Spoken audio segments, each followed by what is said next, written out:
Alex, thanks for talking to us. Just your reaction to what you've seen today. I think we got exactly what we deserved from the game, Graham. I thought the lads were terrific in all aspects. Not so good with the ball until the latter end of the game, but I think our shape defensively was really good, and we missed some really good opportunities to counter-attack and catch them out of shape in the first half, and I just think that came from a little bit of a lack of belief up in the top end of the pitch. Second half, it levelled out a bit. There wasn't an awful lot happening at both ends, and then we came to life in the last 15 minutes, which is really pleasing because it's showing that they're durable, strong mentally and resilient. And in the past that hasn't been evident, has it? And we've seen some real strong performances from players and collectively in the last quarter of the last 3 games, which can only bode well for future, really. Of course, it's not for the first time you've seen a goal go in late on in the half or at an end of a match. You must have felt as though your half-time team talk had to just change a little bit, did it? Because you probably thought you were coming in at 0-0. I don't disagree with you often, Graham, but I disagree with you there. No, it didn't change at all, because what you can't do is let one goal in a split second change the way you approach the game, because there's still time in the game. They were going to get some positive messages at half-time at 0-0, and that was exactly the same at 1-0 down. They switched off for a split second. We didn't get any pressure on the ball high up the pitch. Chaplin's ghosted in unmarked, and whilst it did change the complexion of the game, it didn't change the plan from our perspective. The messages were the same: keep defending nice and narrow and compact, look to win the ball back in counter-attack, but do better on the ball so that we can build some moves as well. So in that sense, it didn't really change anything, and they didn't deviate from what we wanted them to do. But of course what it did is it brought you really to life, didn't it? Because you must have been delighted with the way that you finished the game. I was delighted. We had them on the ropes a bit, didn't we? And we were on the front foot, and the ball was spending a lot more time in their half than it did in our half, with the exception is obviously the free kick at the end and 1 or 2 counters from Ipswich. So that was pleasing.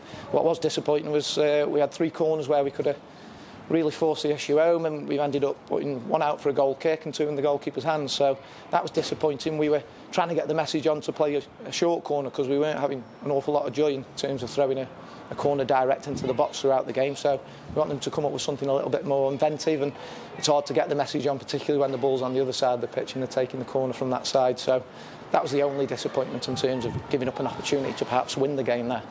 3 games that you've been in charge, have you seen more coming from your team as the games have gone on for you? Yeah, we don't want the season to end, because we've run out of games now, with the exception of Lincoln. So that progress can only get better and better. When players are confident, when they've rediscovered the belief, good things can happen. And when they've got collective messages coming their way alongside that, then it's a strong old messaging tool that you can give them, and they're buying into everything that we're asking from them. And they're out on the feet over in that changing room over there, and they were against Wimbledon at the end, and they were against Sheffield Wednesday at the end.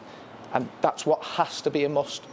They've got to leave everything out on the pitch. They can't leave anything back in the changing room before they go out there to compete for this club, and that's all our supporters will ask. We'll add the quality, and we'll add the patterns of play higher up the pitch as time goes on, if we're in a position next year where to influence that. And of course, you're gauging that, are you, that your players are feeling more belief and know what's wanted of them, what's required? Yeah, absolutely. They need to get braver on the ball. But that's the last bit. That's the hardest bit as a footballer, being braver on the ball in the final third. What they have done terrifically well, as I say, is competed defensively and in shape. That's been evident by the goals against return. You know, whilst we'd like to keep a clean sheet in every game, we haven't conceded an awful lot of goals across these 3 games. What we do need to do, obviously, is add a bit more of a consistent attacking threat, so that we are having more opportunities to score, because the shots on target today was disappointing. Obviously it wasn't as good as we saw in the previous home game, but we're up against a better level of opposition, with the greatest respect to Wimbledon. So there's loads of things to work on, but lots of things to be positive with at the same time. So as you go into the final week for where your game waits for you at the end of the week, what sort of work do you do? Is it a tapering off week and a nice relaxed week, or is it a hard working week? The early part of the week, they've just got to obviously recover and rejuvenate the bodies, because they put an awful lot into today's game, which should always be the case. And then towards the back end of the week, the work that starts to focus on Lincoln will start to become more evident for them, particularly on the Thursday and most certainly on the Friday. So that'll be the plan, and we aim to go out there and to win that game, and to win it with some free-flowing attacking football, with a nice, strong foundation from a defensive perspective. You would have wanted to win the final home game. I know you always say you want to win every game, but you've sent your fans home with some positivity and a cracking goal to savour as well. I'd like to think so. I think there was a lot of positivity in the air at the end, wasn't there? Which again speaks volumes for how supported they've been throughout the season. What they've seen in the last 2 home games is all they want to see.